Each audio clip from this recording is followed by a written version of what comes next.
Coming up on Rob at Home, a pianist from Sacramento hits #1 on the highly acclaimed Billboard music charts. She's 97 years old. Meet Ruth Slenczynska. What's it been like to have that new project come out, your new recording come out? What's that feel like? You know, I'm just an individual who played the piano, and if you like it, gosh, I'm glad. And that's it. Ruth is the only living student of Sergei Rachmaninoff, one of the greatest pianists of all time. My Life in Music is Ruth's first album in 60 years. Ruth joins us next on Rob at Home. And now, Rob on the Road, exploring Northern California. This is Rob at Home. I'm Rob Stewart, and it is great to see you this week. And Ruth Slenczynska is my guest. So excited for you to meet her. Ruth is a child prodigy, considered the greatest by critics since Mozart. So Ruth, how are you doing? Let's just start with that. How are you today? Just fine, thank you. As a child prodigy, you played all over the world, Berlin. You played just so many major concert halls, Paris. And by the age of 9, you filled in for Rachmaninoff in a concert. Is that accurate? Yeah. He was supposed to play a concert in Philharmonic Auditorium in Los Angeles, and he canceled because of a hurt elbow, I think. And the manager did not want to give back the ticket money that he had collected. He had a sold-out house. And so he figured that if he could give them a substitute artist, that it would be all right. And he telegraphed my father and found out that I was free to perform on that particular date. My father took me there. I performed the concert. The audience came. Everybody was happy. My father collected his check. I played the concert. Audience was happy. And the manager was happy.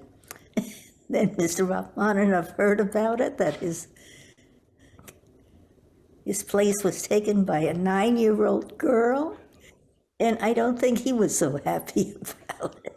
I still remember my father coming in while I was practicing, saying, well, on Wednesday morning, you're going to play for Sergei Rachmaninoff. Now, I knew that I was just a little girl playing the piano when Rachmaninoff was a great pianist, and I was a little bit terrified at the prospect. And my father said, well, do the best you can do. That's all you can do. So I figured that's what I'll do. He was a piano teacher for you. Yes, well, more like a grandfather. And you had your own language because you both spoke French so well. What was it like to be in your own bubble with someone, particularly Rachmaninoff, at that age? Well, I wasn't as aware of the figure Rachmaninoff as I am today, because he, to me, was a person. So it was someone I visited who knew music a whole lot more than I did. I had been to see him on stage and play, so I knew who he was. And I knew he composed because I heard these great big concertos that he had written. And so I had a lot of respect for whatever he had to say. I didn't quite fathom the depth of all the things he was telling me at that time, but they were momentous visits, and I cherish the memory of all of them, of course. You know, that bond that you got to create, you say he's more like a grandfather, especially at that time in your life, is so important. And what a blessing that you had that grandfather figure in your life.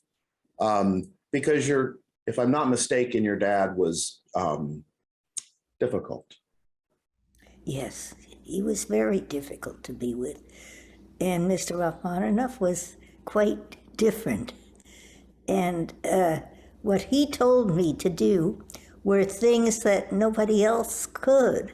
I didn't know another composer at that time. And as a composer, he had musical things to say that nobody else could tell me.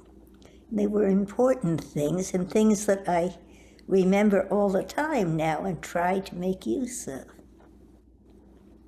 Did he tell you through words or did he tell you through music? Both. Both. Because if I did not understand the words, I would tell him, show me. Maybe if I were 19 instead of 9 or older, I couldn't have said, show me. Because I was 9 and I didn't understand something, I could say, show me. So like that, I learned. That's spectacular. Through a child's eyes, you get to really open up and hear things, you know, like you did with Rachmaninoff, and ask things. What did the audience do at the end of that concert when you filled in for him? Well, they gave me lots of bravos and lots of applause, but I was used to that. I got that at the end of every concert. I love that. That's awesome. I bet you can remember seeing that and just hearing it. Yeah. Well, I figure I earned it. I worked so hard. I did the very best I could for them. I played them my program. If they liked it, they showed that they liked it, of course. Was it your father that really pushed you to be in piano? I know he wanted to be a professional himself, and he pushed that on you. Well, I think that he wanted very much to do all the things that he made me do. He pushed me into being a professional musician. I probably would not have chosen music by myself. And like all kids, I hated to practice. Practice between 8 and 9 hours a day. 8 and 9 hours a day, every day? Every day. Ruth, how in the world did you do that as a child? Oh, my father made me. He made me do it. How so? Kept me at the piano. He forced you to. Yes, with a stick. Wow. Well, what do you have to say about that? I didn't like it. There's that forward thinking in you, though. I already see that looking back that's from days gone by. But I'm sorry that happened to you. Ruth, can you imagine what it would be like for the audience to be so lucky as to hear you? Can you imagine what it would be like to sit in that audience and hear you play? You are so talented. Well, I don't think I'm so talented. You don't? Why? If I were really that talented, I wouldn't have to take all those hours every day to practice. I'm just a very, very hard-working person without very much talent. And I have some talent, but very little, I think, because I have to work so hard to do everything that I do. That's amazing to me to hear you say that you don't think you're very talented. And I think you're referring to born with that ability. Is that what you're comparing it to? That's what talent is supposed to be, that you have an innate gift for doing something. I don't. You know, you were called and are called the greatest child prodigy since Mozart. Now, Mozart, I don't think he was born with just being able to play the piano, was he? No, well, he had talent. That's what I'm trying to tell you. So tell me the difference. There's a huge difference. Huge. You see, Mozart was creative. I'm not creative. You are, but now I'm going to tell you this. I think everybody sees you like you see Mozart, like you see Rachmaninoff. That's how I see you. Well, you're wrong. Really? Mm. I love your honesty. So I'm wrong at that. Do you think Mozart and Rachmaninoff would have said they were wrong? They were wrong? They weren't wrong, no. Mozart was a creative genius. Look at what he left behind. Look at all the compositions. They're composers. I'm not even remotely a composer. Not even. Have you written? Yes, I've written little tunes, but they were always little simple things that I was told didn't amount to anything, so don't pay attention to them. So I didn't continue. I learned how to play the piano, that's all.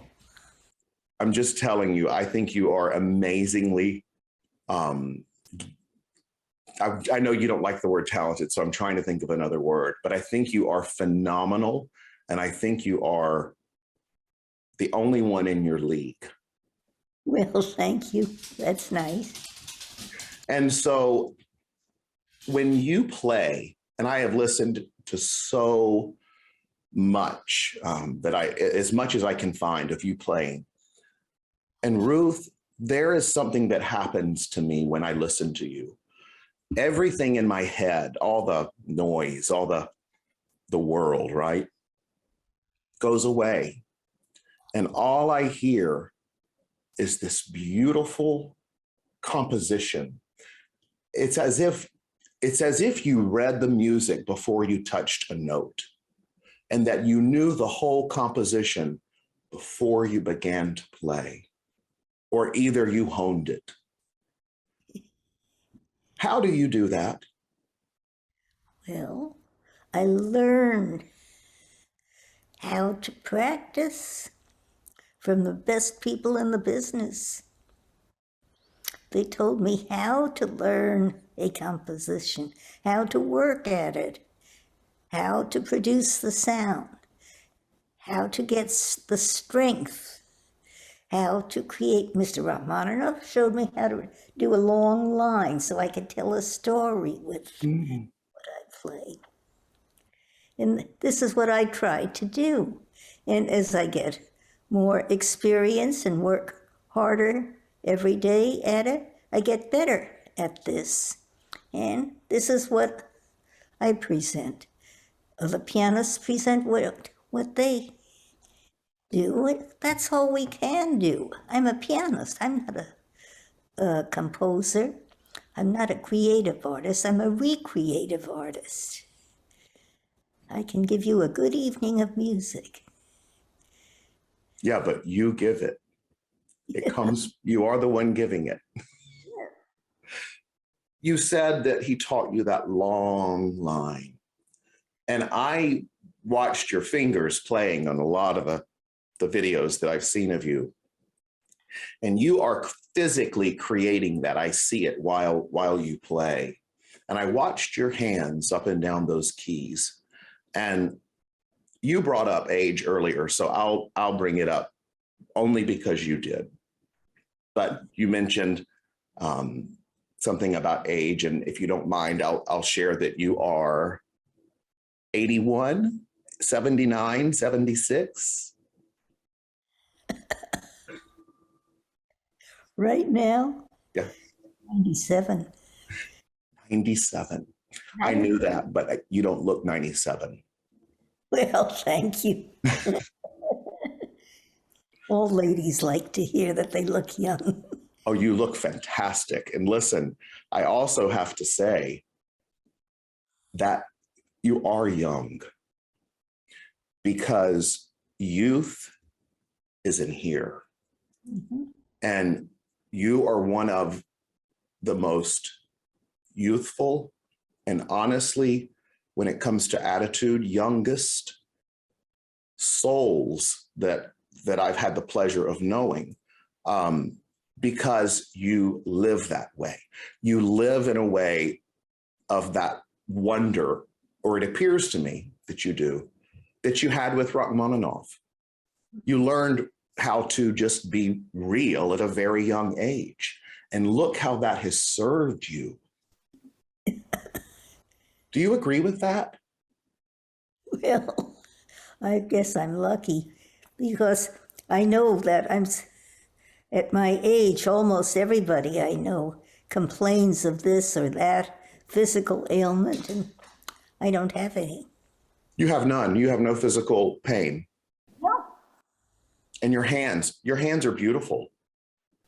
Yeah. Hold them to the camera. The hands of an artist. I mean, they're so, my hands hurt, and you're 97 and your hands look twice as young as mine. Raise them higher. Oh, if only we could just, that talent right there is just so amazing. There's that word talent again. I know you're going to get. So you have just recorded a brand new album. That's right. Tell me about it. My Life in Music. Well, that was recorded in a New York studio. That was the very latest. That was quite a glamorous studio. And it was underground.